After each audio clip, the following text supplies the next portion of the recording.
हरिः ॐ स्वस्ति श्री गणेशाय नमः। ॐ नमो भगवते वासुदेवाय। ॐ श्रीदेव्यै नमः। देवी प्रपन्नार्ति हरे प्रसीद प्रसीद मातर जगतोऽखिलस्य प्रसीद विश्वेश्वरि पाहि विश्वम् त्वमेश्वरी देवी चराचरस्य। नारायणं नमस्कृत्य नरं चैव नरोत्तमं देवीं सरस्वतीं व्यासं ततो जयमुदीरयेत्। जगत जननी दुर्गा माता की जय। प्यारे भक्त भागवतहरू, तपाईं हामी श्रीमद्देवी भागवत महापुराण कथा श्रवण गर्दै आउने क्रममा आज भाग 105 मा उपस्थित भइसकेका छौं। उनै भगवती परमभाग जगत जननी दुर्गा माता उनै भवानीको अनुकम्पाद्वारा हजुरहरू समक्ष हामीले यो पावन समयमा श्रीमद्देवी भागवत महापुराण कथा राखिरहेका छौं। अब हामीले श्रीमद्देवी भागवत महापुराण हुन त सकिन्जेल भ्याइन्जेल त जहिले सुन्नु भनेर भनेका छन् शास्त्रले। यदि सकिँदैन भ्याइँदैन भने पनि हामीले जुन पर्व छ पर्वमा अवश्य पनि श्रवण गर्नु, नभए बिहानको समयमा अथवा बेलुकाको समयमा हामीले अलिकति मात्रै भए पनि समय दिएर श्रीमद्देवी भागवत महापुराण कथा श्रवण गर्नुपर्दछ। सबै पुराण हामीले अलिअलि दिनै पछि श्रवण गरिरहनु पर्दछ। अब हामीले 18 पुराण त दिनै पछि श्रवण गर्न भ्याउँदैनौँ। हामीले एउटा पुराण सक्ने अनि फेरि अर्को पुराण सुरुवात गर्ने, फेरि सक्ने, फेरि अर्को पुराण सुरुवात गर्ने, यो तरिकाले हामीले दिनमा आधी घण्टा त टाइम दिन सक्छौँ नि त कमसेकम, हैन? उनी ईश्वरले हामीलाई यत्रो शरीर दिनुभएको छ, हामीलाई यत्रो सृष्टि देखाउनु भएको छ, यस्तो सारा संसार देखाउनु भएको छ, हामीले अलिकति आधी घण्टा पनि टाइम दिन सक्दैनौँ भने त हामी स्वार्थी भयौँ नि त। प्यारा भक्त भागवतहरू, हामीले यो सबै कुरालाई अवश्य पनि विचार गर्न पर्दछ। यहाँ कथा हुँदै थियो, जो च्यवन ऋषि हुनुहुन्थ्यो, च्यवन ऋषिले तपस्या गर्दा गर्दै धमिराको देवल चाहिँ वरिपरि बनिसकेको थियो। भनेको जो च्यवन ऋषि हुनुहुन्थ्यो, च्यवन ऋषिको शरीरलाई धमिराले वरिपरिबाट माटो उठाएर देवल बनाइदिएछ। ल हेर्नुहोस् है, वरिपरि अब छैन, हेर्दा देवल देखिन्छ, भित्र तर ऋषि हुनुहुन्थ्यो। तब यहाँनिर के भयो त भन्दा सरियाती राजा आफ्ना मन्त्री आफ्ना सेनाहरू सहित आफ्नी छोरी सहित वनमा जानुभएको थियो। त वनमा तिनै सुकन्याले अब यो के रहेछ, यो धमिराको देवालको यो दुईटा प्वालबाट त चम्किलो ज्योति निक्लिरहेको छ। अचम्ममा परिन्, उनले सिन्काले घोस्ती भइन्। त सबैको मलमूत्र रोकियो अनि राजाले खै गर्नुभयो, सोध्नुभयो, यसरी वनमा जाँदा कसैले कहीँ केही गल्ती त गरेन भनेर भन्दा कसैले पनि गल्ती गरेको बताएनन्। तर अब यहाँ आफ्नै छोरी सुकन्याले भन्दै थिइन्, उनले भन्दै थिइन्, यहाँ के भनिन्, तदाहम विस्मिता राजन किमे तदिति शङ्कया न जाने कि मया विद्धम तस्मिन् वाल्मीकमण्डले। हे पिताजी, मैले सुइराले घोचेर सुइरो बाहिर यसरी तानिसकेपछि सुइरालाई पानीले भिजेको अवस्थामा पाएँ। हे पिताजी, त्यसबेला देवलभित्रबाट अय्या गरेको मन्द स्वर मैले सुने। हे महाराज, त्यसबेला म यो के भयो भनी आश्चर्यचकित भएँ। फेरि म देवलको बीचमा कुन वस्तुलाई घोचे भन्ने शङ्काले ग्रस्त भएँ। मैले केलाई घोचेँ? यस्तो राम्रो ज्योति निक्लिरहेको थियो, केही न केही होला भनेर घोच्दो भएँ। म शङ्कित भएँ। अब यसरी सुकन्याले भनिन्। त राजा सरियातीले सुकन्याले बोलेको मधुर वचन सुनिसकेपछि यो मुनिका लागि अपमानजनक कृत्य भएछ पक्कै पनि भन्ने विचार गरी अब द्रुत गतिमा धमिराको देवल छेउमा हतार हतार दगुर्दै पुगिहाले। त त्यहाँ राजाले अत्यन्त दुखित तपोवृद्ध च्यवनलाई देखे। अब जुन धमिराको देवल थियो सबै खुनले चाहिँ भरिराखेको रहेछ। हतार हतार गएर त्यो पन्साएर हेर्दा त भित्र मुनि हुनुहुन्थ्यो, च्यवन मुनि। त उहाँले ऋषिको शरीरमा जमेको धमिराको माटो हटाउन लाग्नुभयो। अब हटाउनुभयो। त्यस पछाडि राजा सरियादीले भुइँमा लौरो झैँ लम्पसार परेर भृगुनन्दन उत्तम मुनि च्यवनलाई प्रणाम गर्नुभयो हतार हतार। हे गुरुदेव, यो के भयो भनेर अब यहाँ स्तुति गर्न लाग्नुभयो। फेरि दुवै हात जोडेर नम्र भई भन्न लागे। राजाले, हे महर्षिवर, हे महाभाग, वनमा घृणा गरिरहेकी मेरी छोरीले यो दुष्कर्म गरेकी रहेछन्।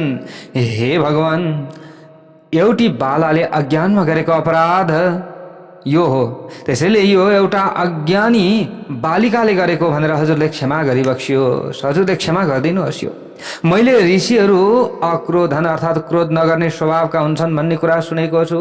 हतार हतार नि आफू बच्ने उपाय गर्दैछन् नि, किनभने श्राप परिहाल्छ। यहाँ त गाह्रो छ नि त। हतार हतार बच्ने प्रयत्न गरिराखेका छन् राजाले भन्दैछन्, हे मुनिवर, ऋषिहरूले क्रोध गर्नुहुन्न, त्यसैले हजुरले यस कन्याको अपराधलाई क्षमा गरिबक्सियोस् भनेर यसरी यस्ता प्रकारले अब बिन्ती गर्न लाग्नुभयो। त वेदव्यासजीले यही कथा जनमेजयलाई भन्दै हुनुहुन्छ। इति श्रुत्वा वचस्तस्य च्यवनो वाक्यमब्रवीत् विनयोपनतं दृष्ट्वा राजानं दुखितं वृषम्। जन्मेजय सुन्नुहोस् त, सरियातीको प्रार्थना यो वचन जब च्यवन मुनिले सुन्नुभयो, विनम्र भएर उभिएका उनलाई अत्यन्त दुखी भएको समेत जानेर च्यवन ऋषिले भन्न लाग्नुभयो। अब राजा डराइरहेका छन्, श्राप पर्यो भने त बर्बाद हुन्छ। लौ न, कुलको विनाशै हुन्छ नि त। ब्राह्मणको श्राप पर्यो, ऋषिको श्राप पर्यो भने त सारा समस्या भइहाल्छ। अब के गर्ने? त अब राजा त यसरी डराइरहेका थिए। डराइरहेका राजालाई च्यवन मुनिले भन्नुहुन्छ, राजन्नाहं कदाचिद् वै करोमि क्रोधमणोऽपि न मया दैव सप्तस्त्वं दुहित्रा पीडने कृते। हे राजन, मैले कहिल्यै लेस मात्र पनि क्रोध गर्दिनँ। क्रोध गरेर के पाउनु छ र? तर तपाईँकी छोरीले मलाई ठुलो पीडा पुर्याएकी छन्। तर पनि मैले रिसको आवेगमा अहिलेसम्म श्राप दिएको छैन, नत्र मैले त्यतिखेर श्राप दिइसक्थेँ। हे पृथ्वीपति, म निरपराध ऋषिले अहिले आँखाको वेदना बिहोरिराख्नु परेको छ। आखिरी कष्ट त मलाई पनि पर्यो नि। मैले पनि भगवानको सेवा गरेकै थिएँ, मैले पनि भगवानको आराधना गरेकै थिएँ, मैले पनि भगवानको पूजा गरेकै थिएँ, उहाँको नाम जपेर बसेको थिएँ। तर यसरी उहाँको नाम जपेर बसेको अवस्थामा पनि पीडा पर्यो। ल हेर्नुहोस् है प्यारा भक्त भागवतहरू, अब यहाँबाट हामीले के बुझ्नु पर्दछ त भन्दाखेरि, हामी सोच्दछौँ नि, मैले दिनै पछि पूजा गर्छु, मैले दिनै पछि भगवानको सेवा आराधना गर्छु, तर पनि मलाई दुःख किन हुन्छ भनेर हामी सोच्दछौँ। यो हाम्रो कर्मको गतिले यस्तो भएको छ। हामीले यो बुझ्नु पर्दछ। भगवानको सेवा आराधना पूजा त गर्नै पर्दछ हामी जन्मेर आइसकेपछि, नभए हामीले आफ्नो ऋण तिरेर सक्दैनौँ। प्यारो भक्त भागवतहरू, त्यसै कारणले गर्दा भगवानले हामीलाई यस्तो अवस्था बनाइदिनु भएको छ। यो त हाम्रो कर्म हो। यदि हामीले कर्म गर्दैनौँ भने, जस्तै हजुरहरूलाई कसैले कुनै पनि ठाउँमा जागिर लगाइदिए होइन, ल महिनाको 20,000, 30,000, 40,000, 50,000 अथवा जतिमा भए पनि जागिर लगाइदिए भने, अब त्यो जागिर लगाइदिइसकेपछि अब म ठगेर खान्छु भनेर बस्दा हुन्छ? हुँदैन नि त। अब हाकिमले त्यतिखेर थाहा पाए, जागिर का अब ती जो धनी छन्, मालिक छन्, उनले थाहा पाए भने त्यतिखेर निकाल्दैनन्? हो, निकाल्छन् नि त प्यारो भक्त भागवतहरू। अब त्यस पछाडि हामीले कति दुखी हुनुपर्दछ होला, त्यो हामीले बुझ्नु पर्दछ। त्यसैले हामीले ठग्ने काम गर्नु हुँदैन। भक्तवत्सल भगवानको जय होस्। चाहे जुनसुकै काममा पनि हामीले कहिले पनि ठग्ने काम गर्नु हुँदैन। व्यक्तिको उद्धार हुन्छ भने उद्धार हुने मेलो रोज्नु पर्दछ। उद्धार हुने कुनै पनि तरिका, कुनै पनि उपाय छ भने त्यो कर्म गरिदिनु पर्दछ। यो कुरा बुझ्नु पर्यो पहिलो नम्बरमा। अनि हामीले यहाँ आएर अब बिहानको ब्रह्म मुहुर्तको समय भनेको भगवानको सेवा आराधना पूजाका लागि हो। थोरै समय हामीले दिन सकेनौँ, अलिकति हामीले कथा सुन्न सकेनौँ भने हामीले ठगिरहेका छौँ प्यारा भक्त भागवतहरू।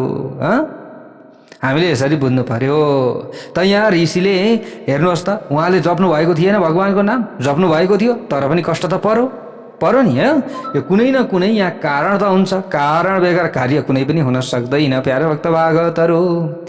धेरै कुराहरू हुन्छ, त्यसै कारणले गर्दा हामीले कहिले पनि आत्तिनु हुँदैन, धैर्यवान बन्नु पर्दछ। ल हेर्नुहोस् त, अब यहाँ ऋषिले यही भन्दै हुनुहुन्छ, अब आज मैले यो वेदना बिहोरिरहनु परेको छ।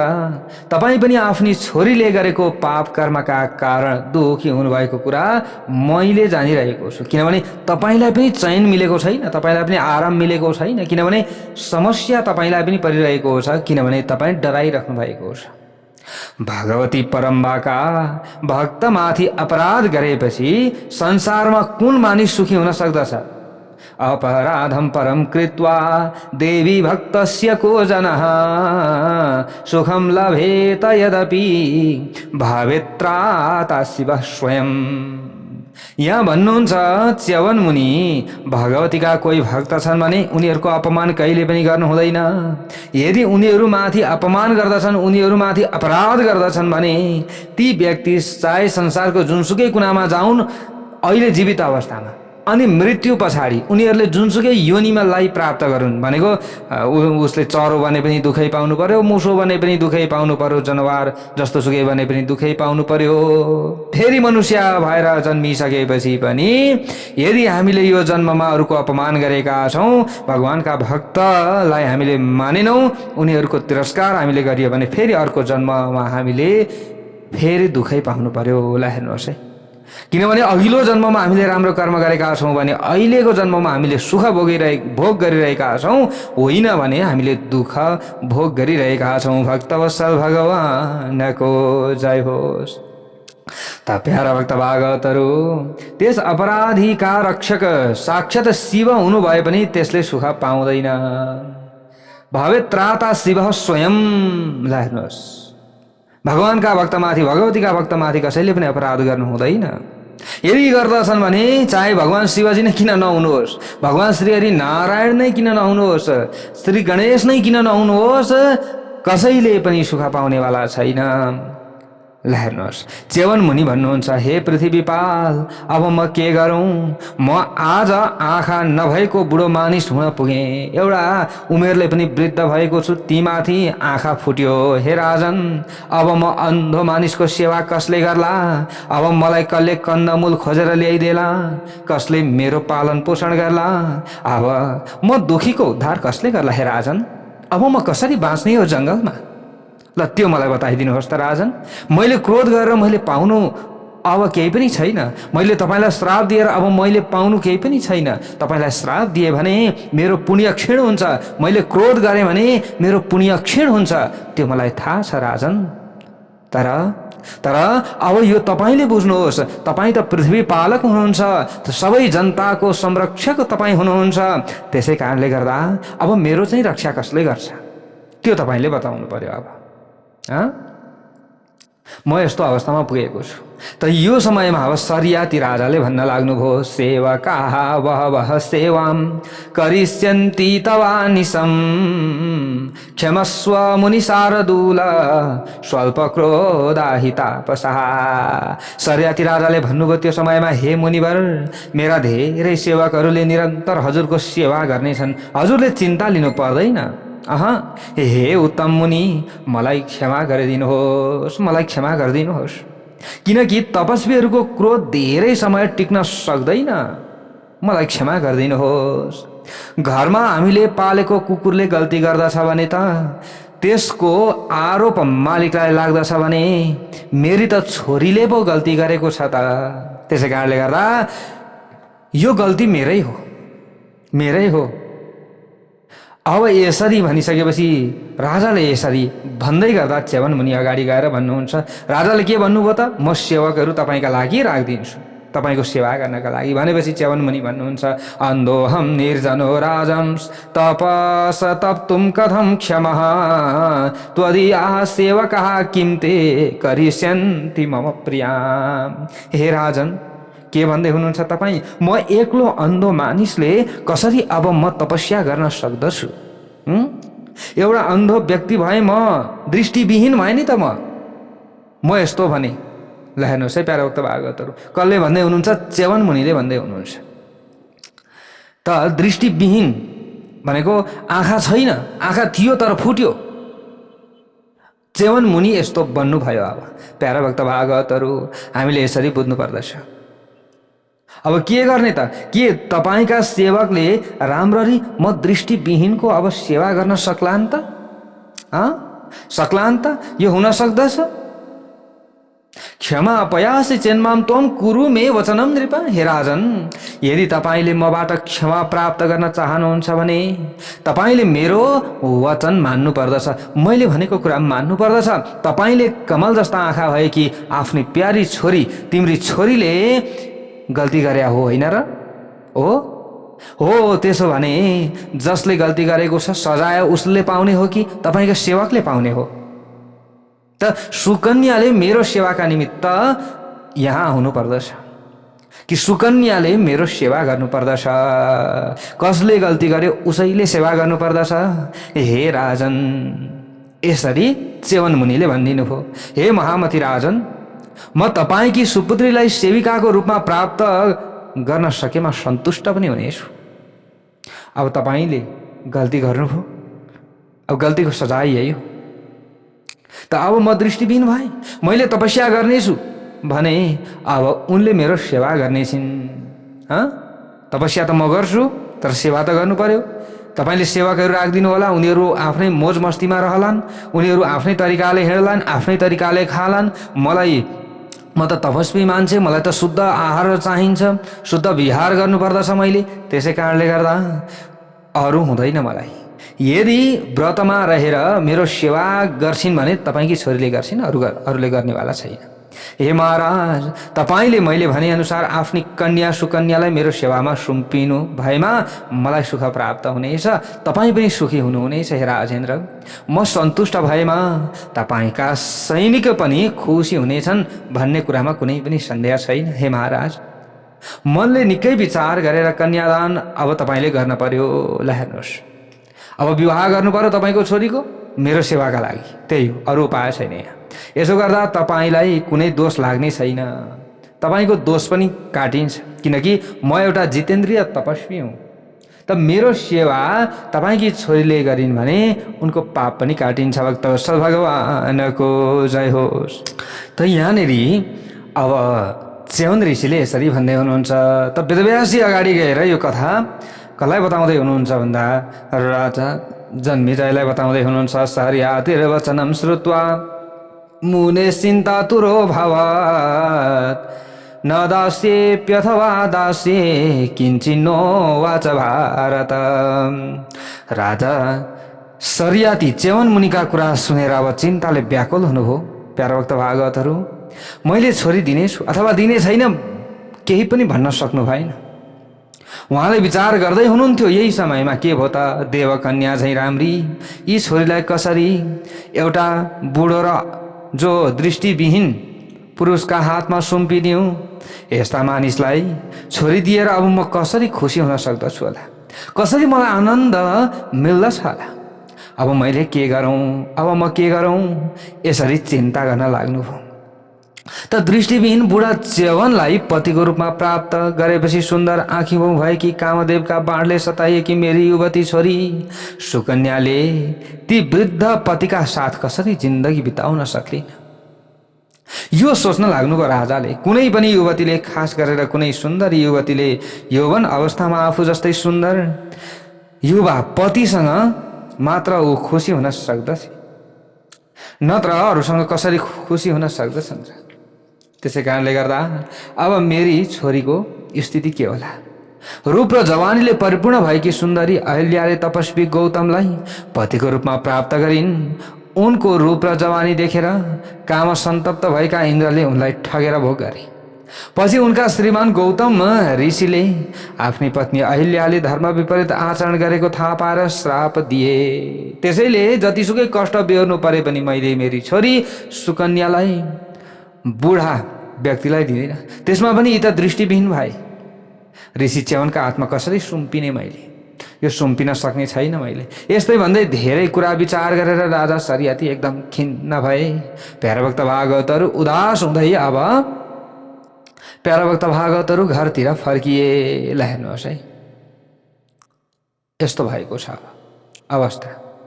मनको पीरले दुखी भएका राजा सरियातीले आफ्ना सचिवहरूलाई बोलाएर यसै सम्बन्धमा अब मन्त्रणा गरे। उनले भने, हे मन्त्रीहरू, तपाईहरू भन्नुहोस् कि आज मैले के गरौँ? आफ्नी छोरी बुढा ऋषि च्यवनलाई कसरी दिउँ कि उनको श्राप पाएर दुःख भोगौँ? अब के गरौँ? बुढा ऋषिलाई मेरी छोरी दिउँ कि उनको श्राप पाएर अब मैले दुःख कष्ट भोग गर्नु त? आफ्ना मन्त्रीहरूलाई बोलाएर राजाले अब यसरी सल्लाह माग्नुभयो, के गर्दा कल्याण हुन्छ, के गर्दा राम्रो हुन्छ, एकजुट भएर तपाईहरूले विचार गर्नुहोला भनेर यसरी सरियाती राजाले भनेपछि मन्त्रीहरूले भन्दछन् त्यो समयमा, किम ब्रुमोस्मि महाराज सङ्कटेति दुरासदे दुर्भगाय सुकन्यैसा कथम देयाति सुन्दरी। मन्त्रीहरूले भने, यो विषम सङ्कटको विषयमा हामीले हजुरसँग के भनौँ र? यी अत्यन्त सुन्दरी कन्यालाई भाग्यहीन बुढा ऋषिका हातमा सुम्पिने काम कसरी उचित हुन सक्छ भनेर हामीले भनौँ? के भनौँ? अब आफ्ना पिता सरियाती र मन्त्रीहरूलाई समेत चिन्ताग्रस्त देखेर सुकन्याले यसो विचार गरिन्। सुकन्याले अब यसो विचार गरिराखेकी थिइन् नि त, हेरिराखेकी थिइन्, विचार गरिन्, अब मेरै कारणले यस्तो चिन्ता पर्न गएको हो मेरा पिताजीलाई भन्ने यो सङ्केत पाइन् सुकन्याले। त्यस पछाडि सुकन्याले अब हाँस्दै हाँस्दै भन्न लागिन्, हे पिताजी, किन चिन्ताले इन्द्रिय व्याकुल भए चाहिँ हजुर एकदम चिन्ताग्रस्त हुनुहुन्छ? हजुरलाई कुन चिन्ता पर्यो? चिन्ताले चाहिँ इन्द्रिय व्याकुल भए चाहिँ हजुर देखिनु भएको छ त के भयो? वास्तवमा हजुर मेरै लागि दुखित मलिन अनुहार भएका देखिनु भएको छ, यस्तो मलाई लागिरहेको छ हे पिताजी। सुकन्याले हतार हतार आएर यसरी भन्न लागिन्, हे पिताजी, म आफै आँखा घोचेका कारण डराइरहेकी छु। अब म तपस्वी च्यवन ऋषिको समीपमा गएर उहाँलाई आश्वस्त पारी आफूलाई सुम्पेर प्रसन्न तुल्याउनेछु। हजुर यसैमा दुखी हुनुभएको होइन, किन चिन्ता गर्नुहुन्छ? इति राजा वचः श्रुत्वा भाषितम् यत सुकन्यया। राजा सरियाती सुकन्याको भनाइ सुनेर प्रसन्न भए। त्यो समयमा उनलाई अत्यन्त चिन्ता भएको थियो, छोरीले के भन्ने हुन्, मलाई यस्ता बुढा दृष्टिविहीन चाहिँ ऋषिलाई मेरा पिताजीले दिनुभयो भनेर चिन्ता गर्लिन् भनेर पनि एकातिर राजालाई एकदम चिन्ता थियो, विभिन्न कुरा भन्लिन् भनेर चिन्ता थियो। अब आफै स्वयं छोरीले भनिन्, तपाईँ किन चिन्ता गर्नुहुन्छ? गल्ती मैले गरेको हो, यो गल्तीको सजाय मैले नै भोग्नु पर्दछ। ठिकै छ, मैले यति गर्दाखेरि हजुरलाई श्राप पर्दैन, कुलको पनि वंशको पनि रक्षा हुन्छ भने यो कुन ठुलो कुरा हो र? म ऋषिको सेवा गर्न तयार छु। अनि उनले सचिवहरूका सामु आफ्नी छोरीलाई भने। त्यो समयमा सरियाती ऋषिले यो छोरीको कुरा सुनिसकेपछि भन्न लागे, हे छोरी, तिमी सुकोमलाङ्गी अबला हौ, तिमीले वनमा बसेर बुढा दृष्टिविहीन अत्यन्त ऋषिको सेवा कसरी गर्न सक्छौ र? कसरी सक्छौ? यस्तो सुन्दर रूपले झकिझकाउ भएकी कामदेवकी प्रिया रति जस्ती छोरीलाई आफ्नो सुखका लागि वृद्ध अवस्थाका कारण जर्जर भएका आँखा नदेख्ने ऋषिका हातमा कसरी सुम्पियौँ भन त आफै? कुनै पनि पिताले आफ्नी छोरीलाई उमेर अवस्था सम्बन्ध सामर्थ्यका आधारमा समान तहका धन धान्य सम्पन्न वरका हातमा दिनु पर्दछ, यो शास्त्र सम्मत कुरा हो। तर कहिले पनि धनहीन वरका हातमा सुम्पिनु हुँदैन। भनेको यहाँनिर धन भनेको रुपैयाँ पैसाले मात्र धन हुँदैन प्याराभक्त भागवतहरू, यो कुरा हामीले बुझ्नु पर्दछ। अब गुण पनि मिल्दैन, केही पनि मिल्दैन भने त त्यो विवाह पनि त टिक्दैन नि त, होइन? एकछिन एक दिनको लागि मात्रै त हुँदैन त्यो, विवाह गरिसकेपछि त जीवन काट्नु पर्यो प्यारा भक्त भागवतहरू। त्यसैले समान कुलमा समान उमेरका समान चाहिँ गुण भएका रूप भएका यौवन भएका व्यक्तिहरूसँग समान व्यक्तिको विवाह हुनुपर्दछ अनि मात्र राम्रो हुन्छ वैवाहिक जीवन, नभए राम्रो हुँदैन। भक्तवत्सल भगवानको जय होस्। यहाँ सरियाती ऋषिले सरियाती राजाले यही भन्दै हुनुहुन्छ, हे विशाल नयनी पुत्री, कहाँ तिमी जस्ती रूपवती सुन्दरी छोरीको यो रूप छ, यस्तो रूप छ, कहाँ ती बुढा वनवासी ऋषि। यस्तो स्थितिमा म आफ्नै छोरी ती पटक्कै नसुहाउने अयोग्य ऋषिका हातमा कसरी दिउँ। हे सुन्दर स्वरूप भएकी हे कमल नयनी छोरी, जुन ऋषि नित्य पर्णशालामा निवास गर्दछन् त्यस्ता वरका साथ तिम्रो विवाहको कल्पना कसरी गर्न सकिन्छ। कोइलीको झैँ मिठो स्वर भएकी हे प्यारी छोरी, बरु म र मेरा सैनिकहरूको बरु मृत्यु होस् त्यो राम्रो हुनेछ, तर तिमीलाई ती दृष्टिविहीन ऋषिको हातमा दिने कुरा मलाई पटक्कै रुचेको छैन, यो म गर्न सक्दिनँ। हुने कुरा नभई छाड्दैन, मैले अब धैर्य त्याग गर्ने छैन। हे सुन्दर नितम्ब भएकी हे सुपुत्री, तिमी स्थिर यद्वा निश्चिन्त हौ, म कदापि तिमीलाई ती दृष्टिविहीनका हातमा सुम्पर्ने छैन, तिमीले चिन्ता नगर। अब राजाले फेरि चिन्तित हुँदै यसरी भन्न लाग्नुभयो, हे छोरी, मेरो राज्य रहोस् या उम्कियोस् योसँग मतलब छैन, मलाई त्यसको कुनै मलाई चिन्ता छैन। त्यसै गरी मेरो ज्यान रहोस् अथवा नरहोस् यसमा पनि मलाई चिन्ता लाग्दैन, तर जुनसुकै हालतमा पनि तिमीलाई ती दृष्टिविहीन एकदम बुढा भएका ती ऋषिका हातमा म सुम्पर्ने छैन। सरियाती राजाले यसरी भन्नुभयो। त सरियातीले आफ्ना पिताले छोरी सुकन्यालाई आफ्नो दृढ निश्चय सुनाएपछि ती सबै कुरा राम्ररी सुनि मनन गरेर चहकिलो मुहार भएकी सुकन्याले प्रेमपूर्ण वचन अब भन्न थालिन् फेरि। न मे चिन्ता पिता कार्या देही माम मुनये धुना। हे पिताजी, हजुरले मेरो चिन्ता नगर्नुहोस्, किन चिन्ता गर्नुहुन्छ? म अहिले सानै छु, भोलि बढौँला, सबै कुरा बुझौँला, किन चिन्ता गर्नुहुन्छ? अहिले नै मुनिका हातमा सुम्पिदिनुहोस् मलाई। मैले मुनिसँग विवाह गर्दा सबै नर नारीहरूले सुख पाउनेछन्, राज्यको भलो हुन्छ। मैले सन्तुष्ट भएर निर्जन वनमा रही आफ्ना परम पावन पतिको अत्यन्त भक्तिका साथ सेवा गर्नेछु। किन र मैले गर्न सक्दिनँ र यो कुरा? पतिलाई अनुकूल लाग्ने गरी सती धर्मको शास्त्र सम्मत शैलीबाट परिपालन गर्नेछु। हे निष्पाप पिताजी, मलाई यौवनका अनुकूल भोगहरूको इच्छा छैन। हे तात, मेरो चित्त संग्लो छ, मलाई कुनै पनि चिन्ता छैन। सुकन्याका कुरा सुनेर सबै मन्त्रीहरू आश्चर्यमा परे। त्यो समयमा राजा सरियाती पनि ज्यादै प्रसन्न भएर मुनिको नजिकमा जानुभयो। लौ त ठिकै छ, अब के गर्ने त, अब प्रसन्न त हुनु पर्यो। जानुभयो ऋषिको छेउमा। त्यहाँ गएर सरियाती राजाले शिर झुकाएर प्रणाम गरेर भन्न लाग्नुभयो, हे स्वामी, हे प्रभु, आफ्नो सेवाका लागि मेरी छोरी सुकन्यालाई विधिपूर्वक स्वीकार गर्नुहोस्। मैले तपाईँलाई छोरी दिन भनेर आएँ, अब तपाईँले चिन्ता नगर्नुहोस्। यसरी प्रार्थना गरी राजा सरियातीले विवाह विधिका साथ आफ्नी छोरी सुकन्यालाई मुनिका हातमा सुम्पिदिनुभयो। जय बोलौँ जगत जननी दुर्गा माता कि जय होस्। सुकन्यालाई पत्नीको रूपमा स्वीकार गरी मुनि च्यवन पनि निकै प्रसन्न हुनुभयो। उनले राजा सरियातीद्वारा कन्याका साथ प्रदान गरिएका वैवाहिक विभिन्न दाइजोहरू थिए, ती दाइजो स्वीकार गर्नु भएन ऋषिले। म वनमा बस्नेलाई के को दाइजो र साइजो मलाई चाहिँदैन, मलाई के को धन सम्पत्ति, वनमा बस्ने, तपस्या गर्ने, रिठा भ्यागुर तरुल खाने, के को चिन्ता, त मलाई दाइजो साइजो चाहिँदैन भन्नुभयो। सरियाती राजाले दिनुभएको दाइजो ऋषिले लिनु भएन। त उनी केवल राजकुमारी सुकन्यालाई स्वीकार गरेर सन्तुष्ट हुनुभयो। भक्तवत्सल भगवानको जय होस्।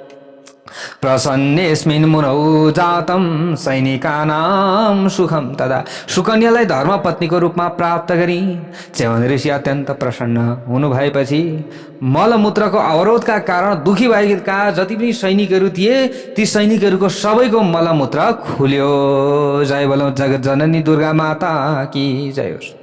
सबैको मलमूत्र बन्द भएको थियो नि त, सबै पीडामा छटपटाइरहेका थिए, अब सबै सुखी भए। तत्काल राजा सरियातीले पनि परम आह्लादको अनुभव गर्नुभयो। छोरी दिएपछि जब राजा घर फर्कने विचार गर्दै हुनुहुन्थ्यो त्यसबेला सुकन्या आफ्ना पितालाई भन्न लागिन्। सुकन्याले भनिन्, गृहाण मम वासांसी भूषणानि च मे पिता। हे पिताजी, हजुरले मेरा यी राजसी परिधान भनेको वस्त्र आभूषण यो लिनुहोस्, यो लिएर जानुहोस्। हजुरले मलाई श्रृङ्गार गरेर चाहिँ ऋषिका साथमा दिनुभयो, तर मलाई यो आभूषण, यो श्रृङ्गार मलाई चाहिँदैन। किन? म यो वनमा बस्नेलाई यो आभूषणको के आवश्यकता पर्यो? ल हेर्नुहोस् है, सुकन्याले यसरी भनिन्, मलाई लगाउनका लागि बल्कल, रुखको बोक्रा, अजिन मृग चर्म प्रदान गर्नुहोस्। म यसमा रमाउन चाहन्छु, किनभने पतिदेव जस्तो हुनुहुन्छ, म पनि त त्यस्तै रहनु पर्यो नि। पति चाहिँ यसरी अजिन वस्त्र, पहेँलो वस्त्र लगाएर वनमा तपस्या गरेर बस्ने, म चाहिँ झकिझकाउ भएर ऐस आरामका साथमा बस्ने, यो हुन सक्दछ? यो हुन सक्दैन। यो म गर्ने पनि छैन। पति धर्मको पालन म गर्नेछु, तुरुन्त यो सबै लानुहोस् भनेर सुकन्याले आफूले लगाएका गरगहनाहरू सबै पिताजीको हातमा राखिदियो। मैले मुनि पत्नीको भेष धारण गरेर तपस्यामा निरत भई वृद्ध पतिको सेवा गर्नुपर्दछ र गर्नेछु। हे पिताजी, मेरो यस कर्मबाट हजुरको कीर्ति पृथ्वी तल, स्वर्ग, लोक र रसातलमा पुगेर अक्षुण्ण हुनेछ। सबैले हजुरको गान गाउनेछन् भोलिका दिनमा। ल हेर्नुहोस्, गाएका छन् कि छैनन्? अहिले हरेक पुराणमा यो कथा छ। ल हेर्नुहोस् त प्यारा भक्त भागवतहरू, सुकन्या र च्यवन ऋषिको त आजसम्म पनि उहाँहरूको यशको गान भइरहेको छ। अब यहाँ सुकन्याले भनिन्, परलोकमा सुख प्राप्त गर्न म अहोरात्र पति सेवा गर्नेछु। यो लोकमा त सुख प्राप्त गर्नेछु मैले, मलाई दुःखको अनुभव हुनेवाला छैन। र मृत्यु पछाडि पनि जसले पतिको सेवा गर्दछन् उनीहरूको अवश्य पनि उद्धार हुन्छ। परम लोकमा उनीहरूले जान पाउँदछन् पति धर्मको। यति ठुलो महत्त्व रहेको छ पिताजी। त्यसै कारणले गर्दा हजुरले यो सबै कुरा लिएर जानुहोस्। सुन्दर यौवन सम्पन्न आफ्नै छोरी म सुकन्यालाई एउटा दृष्टिबिन बुढा ऋषिलाई सुम्पेर हजुरले कुनै किसिमको चरित्र स्खलन हुने हो कि भनेर चिन्ता नगर्नुहोस्। हजुरले अरूले के भने कसो भने योसँग चिन्ता नलिनुहोस्, किनभने अरूले त भन्ने मात्र हुन्, गर्ने आफूले हो। भन्लान् भन्न त होइन। हेर ती सरियादीले एउटा राम्रो ज्वाइँ पाएनछन्, गएर बुढा ऋषिलाई दिए, त्यसमा पनि दृष्टिबिनलाई दिए भनेर कुरा पनि काट्लान्, तर कुरा काट्नेको मुख थुन्न सकिँदैन। होइन र प्यारा भक्त भागवतहरू, कुरा काट्नेको मुख थुन्न सकिँदैन। जसले कुरा काट्दछ, कुरा काट्न दिनुपर्दछ। यदि कुरा काट्दछ भने आफ्नो ग्रह शान्ति हुन्छ, दिनुपर्दछ। काटुन् न, के भएको छ र? होइन त सुकन्याले भन्न खोजेको कुरा यही हो। तपाईँले चिन्ता नगर्नुहोस्, चरित्र स्खलन भयो कि मेरो भनेर हजुरले चिन्ता नगर्नुहोस् भन्नेलाई भन्न दिनुहोस्। भोलि आफूलाई केही दुःख पर्दा, केही समस्या पर्दा आएर सघाउने त होइन। आज वाह गर्छन् त हेर्ने मात्रै हुन्, सबै गर्नेवाला त कसैले केही छैन। त्यसै कारणले गर्दा दुःख भोग्नुपर्ने पनि आफैले, सुख भोग्नुपर्ने पनि आफैले भइसकेपछि अरूको कुरा सुनेर फाइदा छैन। जय बोलौँ जगत जननी दुर्गा माता कि जय होस्। जसरी पृथ्वी लोकमा वशिष्ठकी धर्मपत्नी अरुन्धती सती धर्मपरायण थिइन्, म पनि त्यसरी नै सती धर्मपरायण हुनेछु हे पिताजी। सुकन्याले यसरी भनिन्, जसरी महर्षि अत्रिको धर्मपत्नी अनसुया पतिव्रताको रूपमा सम्मानित भएर रहनुभयो, त्यसरी नै हजुरकी एउटी छोरी म सुकन्याले पनि आफ्नो पातिव्रत्यबाट लोकमा हजुरका कीर्तिको आयाम विस्तार गर्नेछु। हजुरले चिन्ता गर्नु पर्दैन। यस विषयमा हजुरले कुनै पनि चिन्ता नगर्नुहोला। प्यारा भक्त भागवतहरू, सुकन्याको यो वचन, महान वचन धर्मज्ञ राजा सरियातीले सुन्नुभयो आफ्नै छोरी सुकन्यालाई। अब त्यस पछाडि उहाँले बल्कल दिनुभयो, पहेँला वस्त्र दिनुभयो, मृग चर्म दिनुभयो। प्यारा भक्त भागवतहरू, ल यसरी प्रदान गरेर राजा रुन लाग्नुभयो, चिन्ता गर्न लाग्नुभयो राजाले। ओहो, हेर आफ्नै छोरीलाई आज मैले यो बल्कल दिनु पर्यो त कुन चाहिँ पिता, कुन चाहिँ मातालाई आनन्द आउँछ होला र? आएको छ त छैन, तर पनि यो कार्य गर्नु परेको छ। मिठो मुस्कान भएकी आफ्नै छोरीलाई राजकीय आभूषण एवं वस्त्र छोडाएर मुनि भेष धारण गरेको देखेर राजा सरियाती मलिन हुनुभयो। एकदम ओइलाएको अनुहार लिएर उहाँ उभिरहनुभयो। चिन्ता हो नि त। राजाका साथमा कन्यादान गर्न गएका सबै रानीहरू बल्कल र मृग चर्म धारण गरेकी आफ्नी छोरीलाई देखेर रोइरहेको थियो समयमा रोए। सबैले चिन्ता व्यक्त गरे। ती रानीहरू त्यसबेला ठुलो शोकले व्याकुल थिए। छोरीको भावी दुःखमय जीवनको कल्पना गरी काँपिरहेका थिए, उनीहरू डराइरहेका थिए।